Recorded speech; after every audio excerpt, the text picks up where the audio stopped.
Asterisk, asterisk, asterisk, a crippled slave shuffles through the most powerful corridors in Rome. Emperors pause their conversations to listen when he speaks. Senators travel thousands of miles just to hear him teach. This is a man who owns nothing, who was beaten so brutally his leg never healed properly, who couldn't even buy his own freedom. Yet his words would outlive every emperor, every general, every senator who ever looked down on him. But first, let me tell you why his story matters more today than ever. Asterisk, asterisk, asterisk, picture Rome at its absolute peak. The year is 60 AD. The empire stretches from Britain to Babylon. Slaves pour in from every conquered territory, human cargo traded like cattle in the forums of the capital. Among them, a young Greek boy named Epictetus. His name literally means acquired one, not even worthy of a real name. He's property, bought by Epictetus, a freedman who serves in Emperor Nero's court. And here's where most people get the story wrong. Epictetus wasn't born a slave. He was born free in Phrygia, in what we now call Turkey. Captured, enslaved, dragged to Rome in chains. Imagine that psychological devastation. You knew freedom, then lost everything. But here's the twist that changes everything. His master, Epictetus, was no ordinary Roman. This man was obsessed with philosophy. The villa became an unofficial school. While other slaves scrubbed floors and served wine, Epictetus found himself listening to the greatest Stoic teachers of the age. And then came the brutality that would define his life. Whether it was punishment, accident, or pure sadistic cruelty, we'll never know for certain, but Epictetus's leg was broken so severely it never healed. He would limp for the rest of his life, a permanent reminder of his powerlessness. Most people would have been destroyed by this, broken in spirit as well as body, but something extraordinary happened instead. What he discovered in that moment of absolute physical helplessness would become the foundation of the most practical philosophy ever created. And here's the shocking part, it would make him more powerful than any emperor. Asterisk, asterisk, asterisk, years later, when Epictetus finally gained his freedom and started teaching, he would say something that sounds almost impossible coming from someone who endured what he did. You are not your body and hairstyle, but your capacity for choosing well. If your choices are beautiful, you will be beautiful. Think about the radical nature of this statement. Here's a man who was literally owned, whose body was broken, telling us that our true self, our real power, exists in a realm that no one can touch. Not emperors, not masters, not circumstances. But here's where this gets controversial, and I know some of you will push back on this. Epictetus is arguing that most of our suffering comes from trying to control things we can't control. Your job, your relationships, your reputation, your health ultimately, these are not fully under your control. This sounds like victim blaming to modern ears, doesn't it? Tell that to someone who's been abused, who's faced systemic oppression, who's dealing with trauma. But wait, because Epictetus lived all of this. He was the victim, he was oppressed, he was traumatized. And he's not saying pain doesn't matter. He's making a much more sophisticated point. He's saying that our response to pain, that's where our freedom lies. That's the one territory that remains unconquerable, even when everything else is taken away. This wasn't just philosophy for Epictetus, this was survival. When you're powerless in every external way, you have two choices: despair or discover an internal form of power that no one can touch. Modern neuroscience, by the way, has actually proven this works, but that's not the most shocking part of his story. The most shocking part is what happened when Emperor Domitian decided philosophers were too dangerous and banished them all from Rome. Asterisk, asterisk, asterisk, exiled to Nicopolis in Greece, Epictetus did something unprecedented. He opened a school. Not for the wealthy, not for the elite, though they came too, but for anyone seeking wisdom. And the words that came out of this crippled ex-slave's mouth would echo through eternity. Wealth consists not in having great possessions, but in having few wants. Here's what makes this quote revolutionary, and here's where I'm going to make a statement that might anger some of you. Our consumer culture has made us spiritually weaker, than a broken slave from 2000 years ago. Think about it. We live in unprecedented abundance, yet anxiety and depression rates are skyrocketing.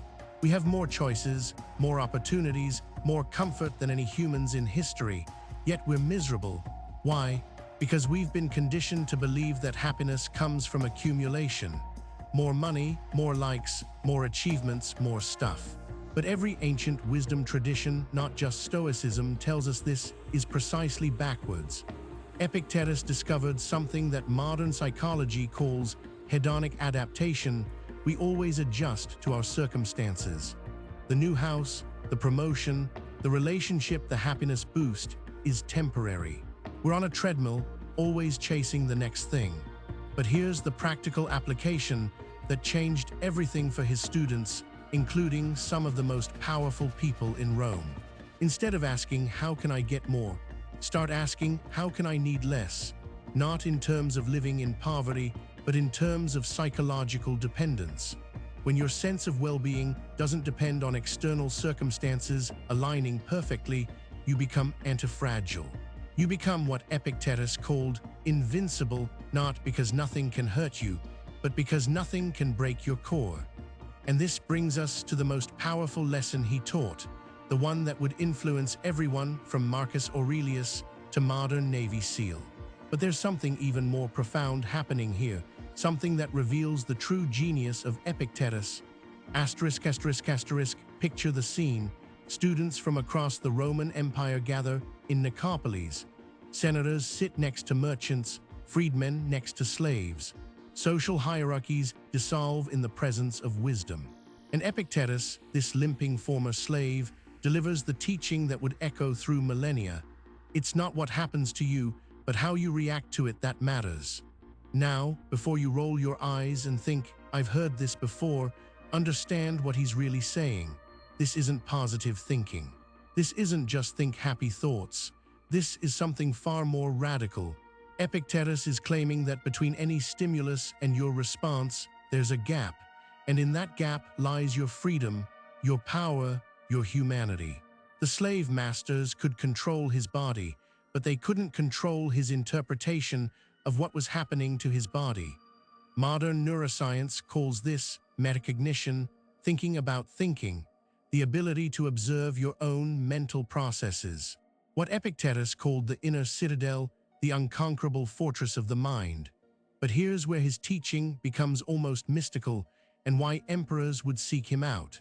He realized that most people are not free not because of external circumstances, but because they are enslaved by their own reactions. Their anger, their desires, their fears.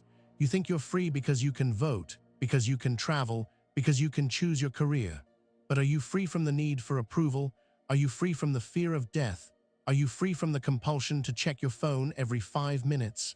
Epictetus would say most of us are walking around in chains we can't even see. We're slaves to our impulses, our emotions, our conditioning. Real freedom, the kind that can't be taken away, only comes when you can observe these patterns without being controlled by them. And this is why his final teaching hits so hard. No one can make you feel inferior without your consent. Wait, that's not actually Epictetus, that's Eleanor Roosevelt paraphrasing him.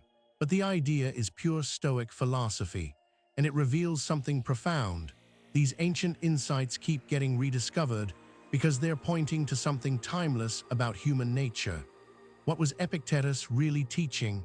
That consciousness itself, your ability to be aware, to choose, to interpret meaning, that's the most powerful force in the universe.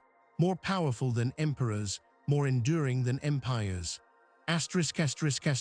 So we return to where we started, that crippled slave shuffling through the corridors of power. But now you understand what those emperors saw in him. They had armies, wealth, the power of life, and death over millions. But they were slaves to their fears, their desires, their need for control. Epictetus had nothing they possessed, yet possessed everything they lacked: internal freedom. Here's your challenge, and it's not easy. For the next week, pay attention to how much of your mental energy goes toward trying to control things you can't actually control. Other people's opinions, the past, the future. outcomes that depend on 100 variables beyond your influence. What would happen if you redirected that energy toward the one thing you can control: your response, your interpretation, your choices in this moment? Epictetus didn't just survive his circumstances, he transformed them into wisdom. He turned his powerlessness into the ultimate form of power. His chains became his liberation. Most people will spend their entire lives fighting battles they can never win, trying to control an uncontrollable world. They'll die frustrated, anxious, never understanding why they felt so powerless despite all their advantages. But a few will understand what that limping slave discovered in the depths of his suffering. True freedom isn't the absence of constraints. It's the presence of choice within any constraint.